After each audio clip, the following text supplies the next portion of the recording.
Bismillahirrahmanirrahim. Wa syabun nasya'a fi ibadatillahi azza wa jalla. Melanjuti dari 7 manusia yang Allah subhanahu wa ta'ala akan berikan perlindungan nanti di padang mahsyar, di mana hiruk pikuk ahwali yaumil qiyamah, huru hara yang bertubi-tubi pada hari kiamat. Tetapi 7 manusia ini Allah subhanahu wa ta'ala berikan perlindungan. Ini bagian daripada tarbiyah nabawiyah.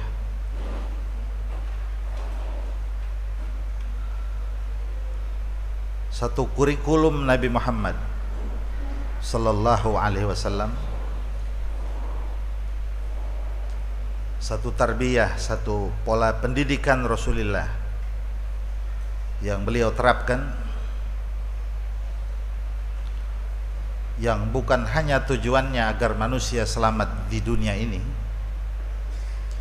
tetapi terlebih daripada itu Rasulullah mendidik kita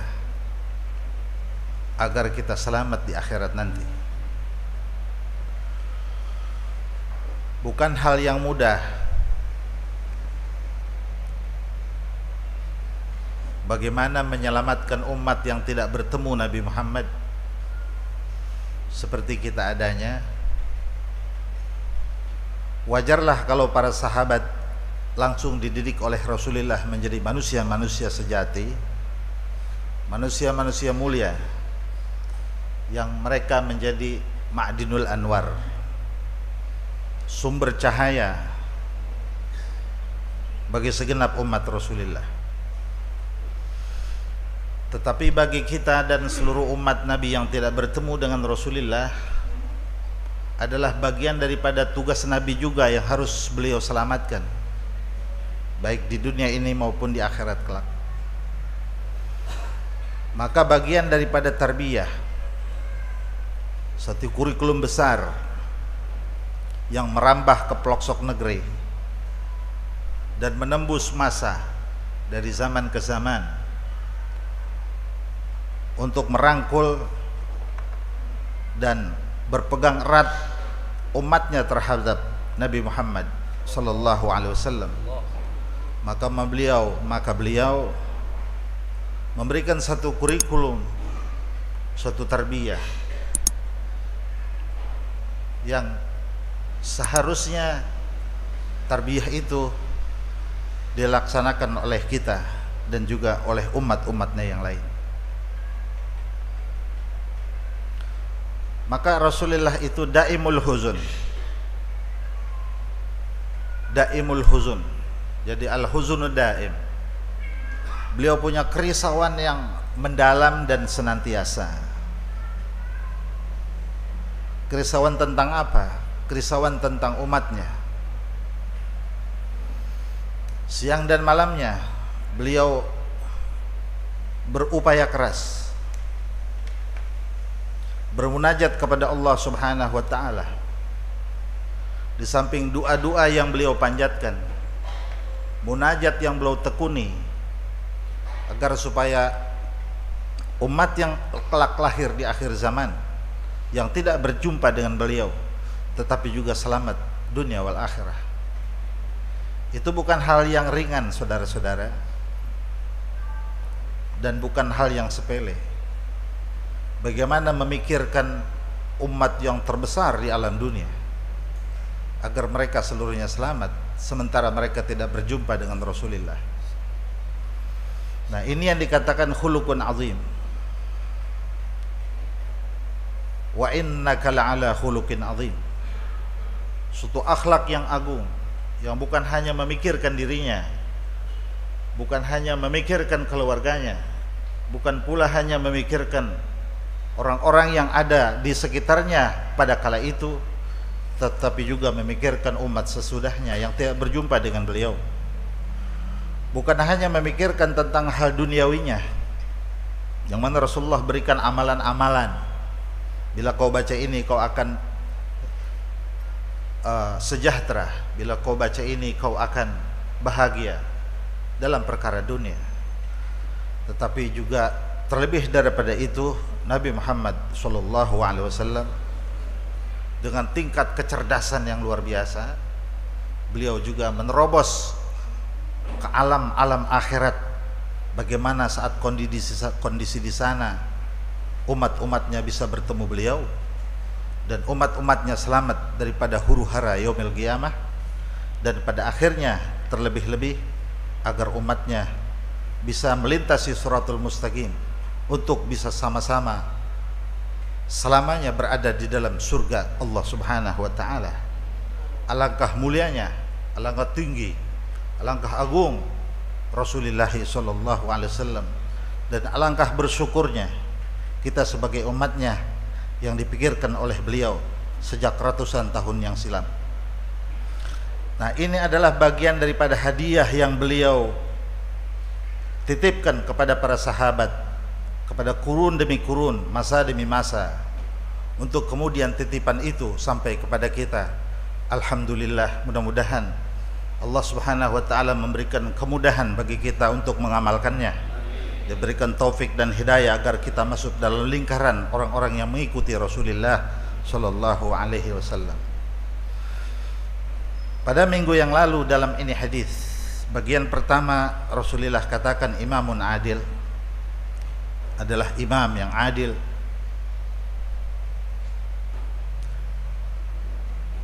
yang merupakan satu bagian yang tidak ringan. Menjadi orang adil bukan hal yang ringan.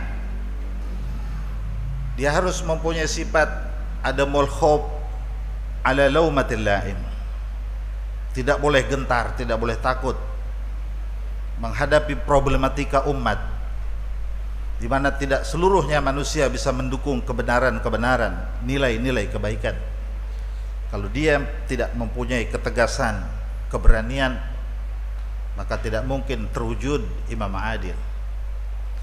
Kemudian yang kedua, syabun nasya fi ibadatillahi azza wa jalla, adalah seorang pemuda di mana tatkala usia muda itu manusia sedang cerdas-cerdasnya, potensial sekali di dalam segala hal. Itulah masa-masa pembentukan, masa-masa persiapan untuk kemudian di masa tuanya dia hendak menjadi apa nantinya, tergantung di masa mudanya. Tetapi di samping potensi yang dimiliki oleh seorang pemuda itu,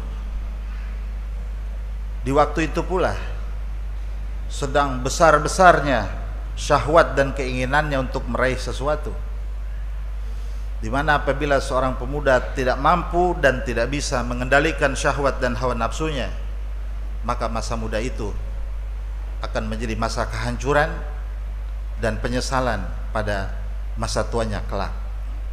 Rasulullah katakan syabun nasya bi ibadatillah. Yang kedua, bila nanti ada yang seperti ini, apabila orang yang mengikuti tarbiyah ini, apabila ada anak muda yang seperti ini, apabila ada keluarga yang dibentuk seperti ini, maka kelak dia di padang mahsyar tidak akan mengalami kendala, dia tidak akan mengalami huru-hara, tidak akan mengalami ahwali yaumil qiyamah, yaitu syabun nasya fi ibadatillah, seorang pemuda yang dibentuk dirinya untuk bisa dekat kepada Allah Subhanahu wa taala, melaksanakan ibadah. Rasulullah mengatakan ibadah, saudara, ini yang dikatakan min jawami'il kalim, suatu kalimat yang singkat tetapi punya pengertian yang tidak sebatas kata-kata. Karena bahasa ibadah tidak cukup seorang hanya melaksanakan ibadah apabila dia tidak belajar ilmunya. Wa kullu man bighairi ilmin a'maluhu mardudatun la tuqbalu. Setiap manusia yang melakukan satu amal kebaikan tanpa dilandasi dengan ilmu pengetahuan, a'maluhu mardudatun la tuqbalu, maka seluruh amal kebaikannya itu tidak diterima oleh Allah Subhanahu wa taala. Jadi bahasa Nabi Muhammad fi ibadatillah ini secara tidak langsung Rasulullah mengatakan bahwa pemuda itu tekun mempelajari ilmu, karena dengan ilmu itu dia akan bisa tumbuh di dalam melaksanakan ibadah kepada Allah Subhanahu wa taala. Dan di dalam belajar ilmu tidak cukup dia sendiri, berarti dia harus mempunyai guru. Guru yang muttasil sanad, guru yang bersambung silsilah keguruannya kepada para alim ulama dalam segala bidang keilmuannya, yang kemudian bersambung kepada junjungan Rasulullah sallallahu alaihi wasallam. Sebab ibadah itu amrun tauqifi, adalah sesuatu yang mempunyai rumus ilahi, mempunyai panduan ilahi yang tidak bisa direka-reka dan direkayasa dengan pemikiran secerdas apapun oleh manusia adanya. Tapi dia harus ada silsilah keguruan, ada silsilah nasab keguruan sampai kepada junjungan Nabi Muhammad sallallahu alaihi wasallam, agar mempunyai rentetan guru. Idza taharrakal ba'du taharrakal kul, idza taharrakat tarafu taharrakal asal. Apabila bergerak di ujungnya, maka akan bergerak pula pusatnya. Bergerak pada salah seorang pemuda, maka bergerak pula itu rentetan sanad keguruan kepada Rasulullah sallallahu alaihi wasallam. Nah, maka juga demikian adanya, tidak cukup dia hanya mempelajari dan mencari guru, di samping itu pula dia melaksanakan musahabatus salihin, bergaul dengan orang-orang saleh. Tidak cukup seorang penuntut ilmu hanya dia kenal hubungan dia dengan gurunya, tapi dia juga harus kenal menterikatkan diri dengan murid-murid para gurunya, dengan orang-orang saleh, dengan orang-orang baik, agar dia tidak keluar daripada komunitas orang-orang baik tersebut. Apabila dia keluar dari komunitas itu, maka saudara-saudara rentan dia akan tergoda dengan hal-hal ada yang di luar. Maka seorang santri yang sudah keluar dari pondok pesantren, jangan tinggalkan hubungan dan pergaulan dengan para santri yang lainnya. Seorang santri yang sudah menempuh pengetahuan di pondok pesantrennya, ataupun seorang manusia yang belajar kepada para guru dan para alim ulama, jangan dilupakan pula untuk menjalin hubungan dan ikatan dengan para muta'allimin, dengan para santri, dengan para murid. Karena itu nanti ada atharun, ada pengaruh di dalam batinnya masing-masing untuk sama-sama terikatannya di dalam ilmu, keterikatannya di dalam ibadah, dan itu yang akan membentuk ikhwatul muslimin. Innamal mu'minuna ikhwatun, orang-orang mukmin itulah saudara karena terikat di dalam ilmu yang sama, di dalam akhlak yang sama, dalam pergaulan yang sama, di dalam guru yang sama. Maka ini namanya tarbiyah nabawiyah, satu pola, manhaj, metode, kurikulum yang Rasulullah ajarkan kepada kita. Mudah-mudahan kita berada di dalamnya. Dan ini bukan hal yang ringan, bukan hal yang mudah. Kenapa saudara? Sebab hadiahnya itu yudhilluhumullahu yawma la dhilla illa dhilluh. Hadiahnya itu saudara, selamat dia di padang mahsyar. Hadiahnya itu tidak mengalami huru-hara.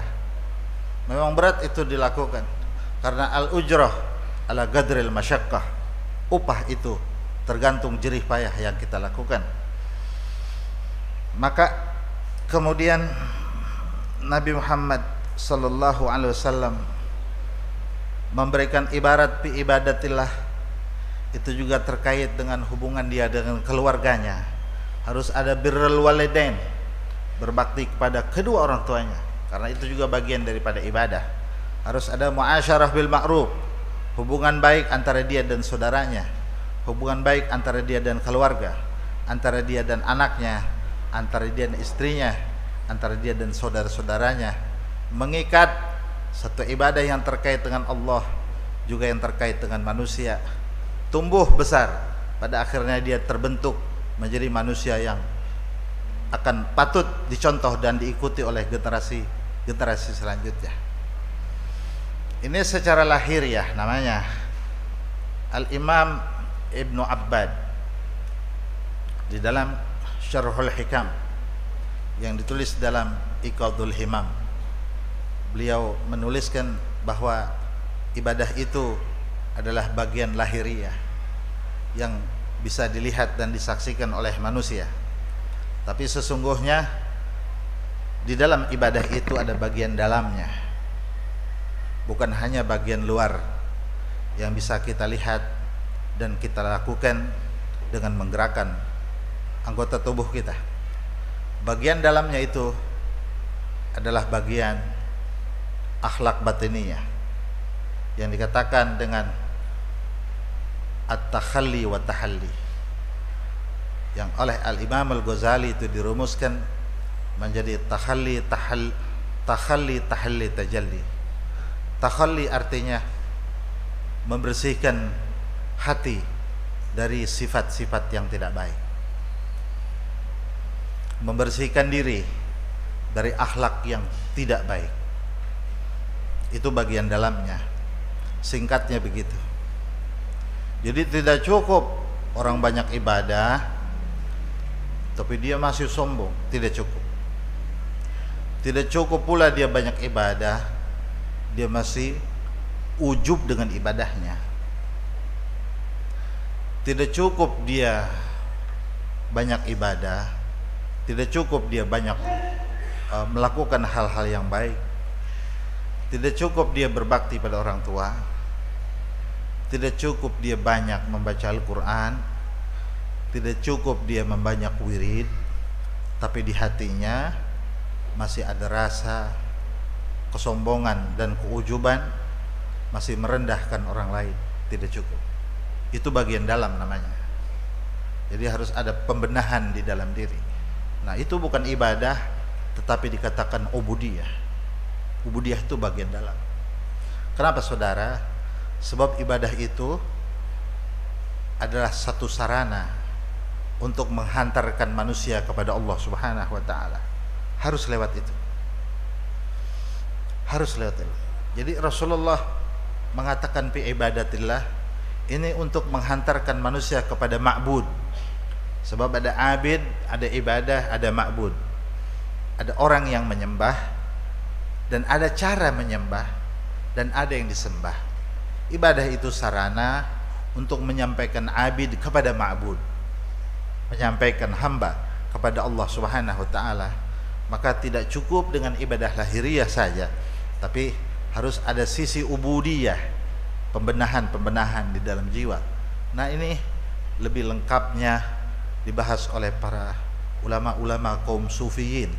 Kalau kita membaca kutub-kutub Imam Al-Ghazali, membaca kitab-kitab As-Sayyid Al-Habib Abdullah bin Alwi Al-Haddad, juga membaca kitab Al-Qirtas dan lain sebagainya, kita akan dihantarkan bagaimana kita cara untuk membenahi kita punya diri. Nah, yang kedua itu tahalli. Artinya tahalli menghiasi hati kita, menghiasi batiniah kita dengan sifat-sifat yang baik. Maka ini saudara, ibadah kita akan menjadi sebab lantaran untuk menghantarkan kita kepada Allah Subhanahu wa taala. Satu kebahagiaan yang luar biasa yang disebut dengan hayatul abad, hidup yang abadi. Namanya dikatakan sa'adah abadiyah. Ini kitab Minhajus Sa'adah. Jalan untuk menghantarkan manusia untuk mendapatkan sa'adah abadiyah, sa'adah kebahagiaan yang selama-lamanya. Dibersihkan dirinya dari hal-hal yang tidak baik, kemudian dihiasi dengan sifat-sifat yang baik. Harus ada keikhlasan, harus ada ketawaduan, harus ada ketawakalan, harus ada as-siqqah billah, harus ada kekuatan ketauhidan, keimanan kepada Allah Subhanahu wa taala. Yang itu semua inti daripada tauhid. Jadi tidak cukup dengan mengatakan bahwa Allah bersifat wujud, qidam, baqa, makhala, palil hawadis, qiyamu binafsih, wahdaniyah, qudrat, iradat dan lain sebagainya, tetapi harus membuahkan asiqah billah. Artinya keteguhan hati kepada Allah Subhanahu wa taala di dalam mengarungi hidup yang banyak berbagai macam problematika. Harus pada ikatan kuat kepada Allah Subhanahu wa taala dalam segala hal, dalam segala kondisi. Maka itu dikatakan ubudiyah namanya. Jelas begitu? Sampai pada akhirnya ketika lahiriahnya ibadah dan batiniahnya ubudiyah, kawinlah ibadah dengan ubudiyah. Jadi antara lahiriah dan batiniah, antara lahiriah dia dengan batiniah dia, kawin, saudara. Kalau orang belajar silat, saudara, ada gerakan luarnya, jurus namanya, begitu enggak? Nama terserah, mau kotek, mau cingkring, mau beksi, terserah, berbagai jurusan. Tetapi ada bagian dalamnya. Kalau orang cuma mengandalkan bagian luar, saudara, jangankan musuh, keleang jatuh kabur. Tahu nggak keleang? Tikus lewat aja begitu. Kenapa? Sebab bagian dalamnya dia belum dapat. Kalau bagian dalam dapat, itu dia punya refleks. Jangankan musuh menyentuh dari depan, musuh menyentuh dari belakang, itu ada hawa yang menyambar dia. Itu secara refleks tangan akan bergerak sendiri. Kenapa? Sebab itu jurus sudah mendarah daging. Nah, ini bagian darah daging ini dikatakan batiniyah. Seorang insinyur yang hanya mengandalkan tentang teori cara membuat bangunan, dia tidak akan mempunyai kepekaan bagaimana cara membuat sebuah bangunan yang estetika dan mempunyai nilai seni yang tinggi, karena dia hanya mengandalkan teori-teori rumus sementara yang dia pelajari dari sekolahnya. Tapi seorang insinyur yang telah menguasai teknik membangun dan menguasai nilai seni, dia harus memahami hal itu lewat rasa yang dia miliki. Ini bangunan kurang pas, dilihat dari kiri kurang simetris, dilihat dari kanan kurang simetris. Maka kepekaan itu bagian batiniah. Jadi ini dia insinyur zahiran wa insinyur batinan. Kayak tadi, silat zahiran, silat batinan. Dia punya refleks namanya. Orang yang di dalam ibadahnya seperti demikian adanya, lahirnya ibadah dan batiniahnya itu ubudiyah. Dalam segala hal begitu sebenarnya. Sebab orang punya batin itu harus punya fungsi juga. Bukan hanya batin semata. Kalau dilatih saudara itu batiniahnya, dia akan mempunyai kecerdasan batiniah, kepekaan batiniah, ada ketajaman batiniah. Nah, di dalam agama kita, pemanfaatan batin itu dengan ubudiyah. Bila keduanya sudah kawin, maka memunculkan yang ketiga, ubudah namanya. Jadi ada ibadah, ada ubudiyah, ada ubudah. Ubudah ini adalah dawamu sillah ma'arabbil izzah, atau disebut dengan muraqabah wal musyahadah. Nah, ini adalah amrun wahbi. Hasil perkawinan antara ibadah dan ubudiyah akan melahirkan ubudah, yaitu kesinambungan hati dan rasa kepada Allah Subhanahu wa taala di setiap saat dan setiap waktu. Dia punya ikatan kepada Allah Subhanahu wa taala bukan hanya ketika membaca Al-Qur'an, bukan ketika di dalam masjid, bukan ketika memegang tasbih, bukan ketika berzikir, pada dalam aktivitas sehari-harinya, baik di rumahnya, di luarnya, di kantornya, di pasarnya, di jalannya, di tempat usaha dan di tempat dagangnya, maka dia ada sebuah ikatan kuat kepada Allah Subhanahu wa taala. Itu yang dikatakan la yabturu qalbuhu tarfata ainin an dzikrillah, tidak terputus walaupun satu saat pun ikatan batiniahnya kepada Allah Subhanahu wa taala. Dia merasakan, dilihat dan disaksikan oleh Allah Subhanahu wa taala. Itu yang dikatakan dengan muraqabah.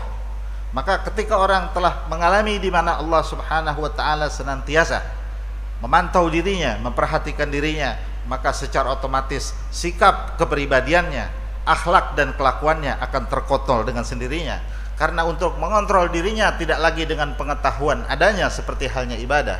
Mengontrol dirinya tidak sebatas dengan teori yang dia pelajari dari gurunya, tetapi ketika seorang manusia telah mengalami muraqabah karena dia mempunyai ikatan ibadah dan ubudiyah, maka seluruh sikap, tingkah, laku, lahir dan batiniahnya itu langsung terkontrol oleh Allah Subhanahu wa taala. Maka pada ketika itu saudara, dia akan merasakan suatu kenikmatan besar, hubungan kepada Allah Subhanahu wa taala. Itu yang dikatakan musyahadah adanya. Dia selalu ingat kepada Allah dan dia merasakan Allah senantiasa dipantau oleh dirinya. Pada saat manusia seperti itu, tidak ada doa yang ditolak oleh Allah Subhanahu wa taala. Seluruh kehidupannya akan mengalami keberkahan, seluruh hidupnya akan mengalami sisi-sisi yang luar biasa yang Allah Ta'ala berikan kepadanya, menjadi manusia-manusia yang menjadi bagaikan merah delima, di mana orang bersentuh kepada dia ikut menjadi merah adanya. Saudara, ketika kita mempunyai batu merah delima yang asli, kita letakkan di dalam itu gelas kaca, dan di samping gelas kaca itu nanti kita letakkan lagi beberapa gelas yang lainnya yang kita taruh air yang jernih di dalamnya. Maka secara otomatis air yang ada di gelas-gelas yang tidak ada batunya itu dia akan memerah. Tak, ada 10 merah. Tergantung kualitas batu tersebut.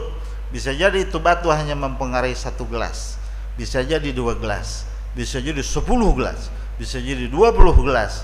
Efek daripada merah delima. Ketika manusia sudah mempunyai 3 sisi di dalam hidupnya, ibadah, ubudiyah dan abudah, maka dia dikatakan al-kibritul ahmar, merah delima, yang akan mempengaruhi hidupnya, sisi-sisi baiknya kepada orang lain. Bisa jadi yang terpengaruh hanya anaknya, orang lain tidak. Tapi bisa jadi yang terpengaruh anak dan istrinya, kemudian terpengaruh dia punya tetangganya, terpengaruh tetangganya dengan sikap dan kelakuan, akhlak dan perbuatannya itu mempengaruhi orang lain, sebab dia mempunyai ikatan kuat kepada Allah Subhanahu wa taala. Dan itulah yang dicontohkan oleh junjungan Nabi besar kita Muhammad sallallahu alaihi wasallam, dan beliau menginginkan agar umat-umatnya bisa seperti itu adanya. Maka mudah-mudahan walau kita tidak 100%, sekian persen kita berada di jalur itu untuk bisa mengikuti Rasulullah sallallahu alaihi wasallam. Wa rajulun qalbuhu mu'allaqun bil masjid. Yang ketiga adalah manusia yang kelak nanti akan Allah Ta'ala berikan naungan di padang mahsyar. Adalah seorang laki-laki qalbuhu mu'allaqun bil masjid, yang dia punya hati, punya ikatan kuat dengan masjid.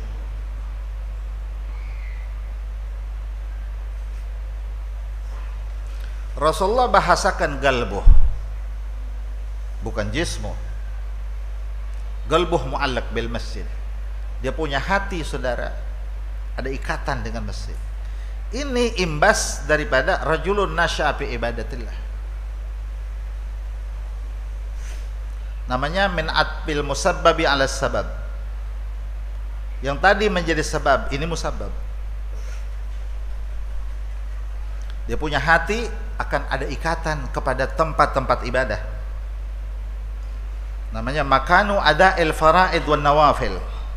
Tempat di mana orang untuk mempraktekkan apa dari apa yang dia ketahuinya tentang bagaimana melaksanakan ibadah-ibadah yang fardun dan ibadah-ibadah yang sunnah, maka itu tempat dikatakan masjid. Bisa jadi itu musalla, bisa jadi itu adalah majelis ta'lim, bisa jadi itu adalah tempat bermudzakarah, di mana itu tempat dapat menyelamatkan manusia dari segala kemungkaran, di mana itu tempat bisa menyelamatkan manusia dari segala kemaksiatan. Kenapa saudara? Sebab ketika seorang manusia telah membiasakan dirinya untuk menjadi ahlul ilmi,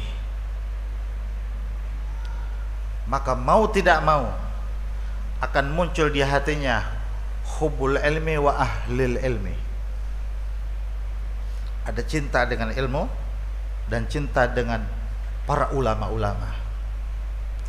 Ketika manusia telah tertanam di dalam dirinya cinta dengan ibadah, karena dia ada muawadah, ada kebiasaan, dia sudah melaksanakan kebiasaan itu. Memang awalnya itu ibadah sesuatu yang berat baginya, tapi kata Nabi Muhammad, ahabbul a'mali ilallahi adwamuha wa in qal. Ada satu ibadah yang manusia anggap biasa, tapi Allah Ta'ala sangat mencintainya. Kata orang, biasa saja. Oh tidak, dalam pandangan Rasulullah itu ibadah dicintai. Kalau satu ibadah yang dicintai Allah Ta'ala, berarti orang yang melaksanakan ibadah adalah bagian manusia yang dicintai Allah. Apa itu? Adwamuha wa in qalla. Ibadah yang paling dawam dilakukan walaupun sedikit. Bukan bicara apa yang dilaksanakannya, tapi penekanan Nabi Muhammad dawamul ibadah. Dawam, langgeng. Dia baca Quran, langgeng baca Quran. Dia baca salawat, langgeng baca salawat. Dia baca ratib, langgeng baca ratib. Dia salat duha, langgeng salat duha. Tidaklah dia tinggalkan itu satu ibadah, melainkan apabila ada udzur, dan itu pun dia senantiasa mengqadanya. Yang dilakukannya itu sampai akhirnya ketika sudah dawam dia lakukan, kata Nabi Muhammad, al-ibadatu adah. Al-ibadah adah. Ibadah itu nanti akan menjadi adat. Jadi adatnya dia ibadah. Ibadahnya adalah adatnya. Kenapa dia baca Quran itu? Oh, itu adat dia. Sudah tidak bisa lagi ditinggalkannya. Kenapa dia itu puasa begitu rajinnya? Itu adat dia. Kalau sudah menjadi adat, berat sudah untuk ditinggalkannya. Ada orang yang adatnya ibadah, kalau sudah menjadi adat, maka nanti akan muncul hubbul ibadah. Di hatinya mencintai ibadah. Ada halawatul ibadah, ada kelezatan ibadah. Maka mau tidak mau dia akan ada hubbu ahlil ibadah, cinta dengan ahli ibadah. Nah, orang yang Rasulullah katakan rajulun qalbuhu mu'allaq bil masjid, ini adalah manusia yang sudah tertanam di dalam hatinya cinta dengan ibadah kepada Allah Subhanahu wa taala. Inilah bagian tarbiyah nabawiyah, didikan Nabi Muhammad untuk menyelamatkan umatnya di padang mahsyar. Tanamkan itu di hati, maka kelak akan menjadi manusia yang bahagia selama-lamanya. Nggak usah pakai di dunia, nggak usah pakai di akhirat. Di dunia saja dia sudah rasakan itu. Oh, di akhirat mah kejauhan.